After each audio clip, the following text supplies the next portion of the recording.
كتير قوي بيعانوا من العلاقات اللي ما استمرتش، العلاقات اللي باظت في النص، العلاقات اللي ما مشيتش زي ما الواحد عايز، العلاقات اللي هي اتهدت او يعني حصل فيها مشاكل.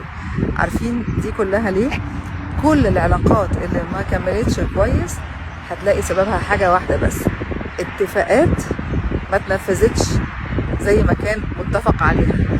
يعني اتنين بيتفقوا مع بعض احنا هنعمل كذا وكذا، يجي حد فيهم في النص يقولك لا الدنيا بتتغير وانا مش هعمل كده.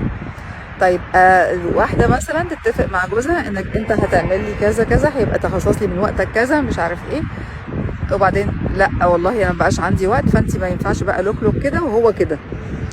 وكلمة يا جماعة هو كده وان كان عاجبك، ده اكبر سبب او اكبر تاني سبب بيبوظ العلاقات. ناخد بالنا.